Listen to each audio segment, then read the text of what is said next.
Hello students. Now today we will read another story, The Fire in the Stable. The following extract is from a delightful book called Black Beauty, which is the story of a horse told by himself, as if the horse is telling its own story. Black Beauty describes here what happened one night when the stable in which he and other horses were locked caught fire. So, Black Beauty and his friends were there in the stable and they were caught inside and they caught the fire also. I cannot say how long. So I here is the Black Beauty, which is a horse, remember. I cannot say how long I had slept, nor what time in the night it was. So he slept for a long time in the night, but I woke up feeling very uncomfortable. You can understand very easily that the horse was feeling uncomfortable and his sleep was broken. And though I hardly knew why, I got up. The air seemed all thick and choking because of the smoke. I heard Ginger coughing. He was coughing because of the smoke. You can easily understand. And one of the other horses seemed very restless. It was quite dark, and I could see nothing. But the stable seemed full of smoke, as I told you, and I hardly knew how to breathe. The trap door had been left open, and I thought that was the place it came through. I listened and heard a soft rushing sort of noise and a low crackling and snapping. So they were all rushing because of the fire. I didn't, and the smoke were everywhere, and they don't know what is the cause of that certain uncomfortable atmosphere. I did not know what it was, but there was something in the sound so strange that it made me tremble all over. So the sound they heard, it was so weary to them, we also. The other horses were now all awake. Some were pulling at their halters, others were stamping. Stamping, they were making sounds with their hoofs. Danger seemed to be all round, and there was nobody we could trust, and all was strange and uncertain. The rushing sound overhead grew louder, and as I looked upward through the bars of my empty rack, I saw a red light flickering on the wall. So the light was of the fire. So everywhere there was dark except the red light. It was flickering. That is not constant, because fire is not constant. Then I heard a cry of fire outside. So a cry of fire outside heard by the horse. And the old ostler quietly and quickly came in. He got one horse out. So the ostler came into the stable and he got one by one the horses out and went to another. But the flames were playing round the trapdoor, and the roaring overhead was dreadful. So the roar was overhead. It was waving so high. The fire was waving so high. The next thing I heard was James's voice. So James is a personality of this story. So he heard his voice, quiet and cheery, as it always was. So he was quite familiar with this person, James. Come, my beauties, it is time for us to be off.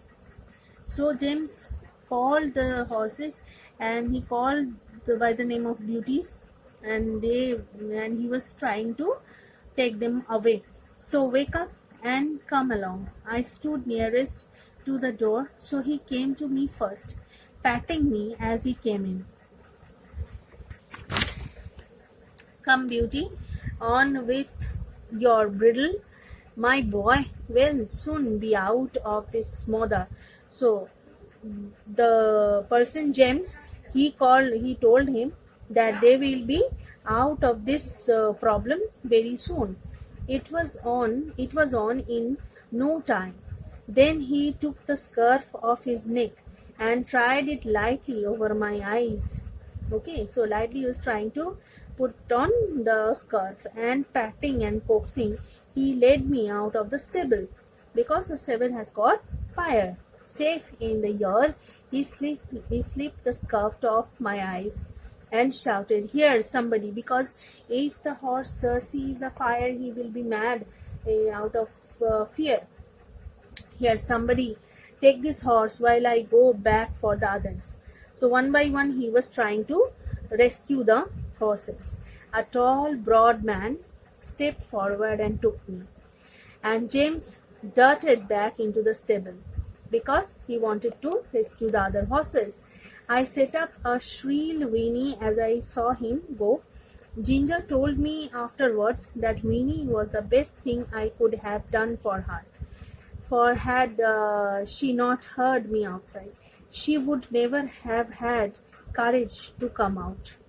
Okay, so there was much confusion in the yard, the horses being got out of the other stable, and the carriages and the gigs being pulled out of houses and sheds, lest the flames should spread farther.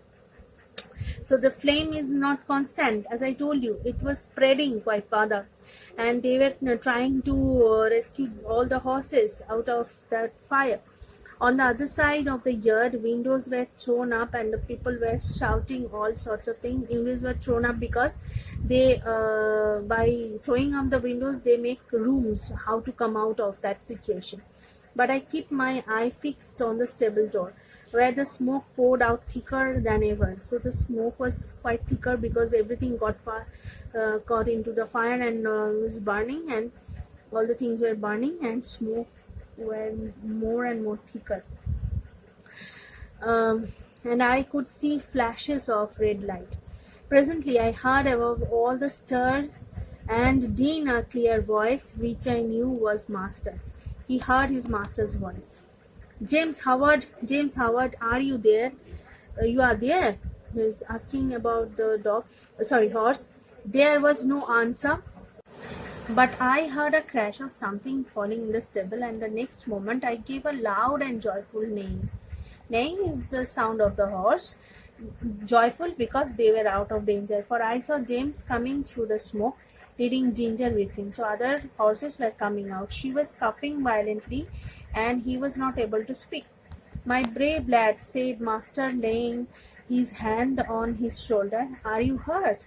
So the master was quite worried about him, and he asked about his safety. James shook his head, for he could not yet speak. "And now," said Master, "when you have got your brig, James, we will get out of this place as quickly as we can." And we were moving towards the entry when from the marketplace, and there came a sound of galloping feet and rumbling wheels. So all these were sounds of their moving. It is the fire engine. The fire engine had come to save them from the fire, or to put out the fire.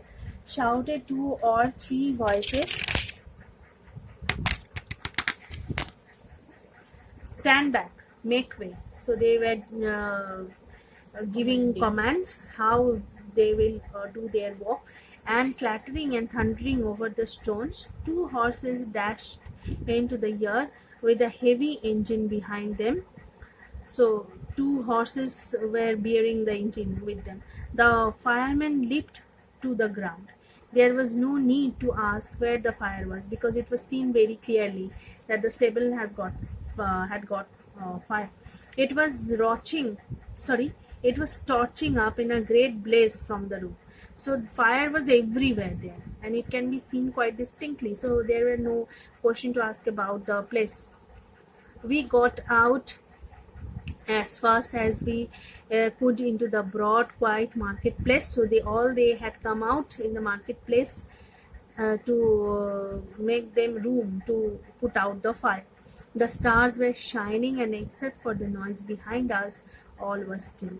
So they came out of the fire. That was the great thing to them, and they were thankful to the God for that, and all the horses were safe there.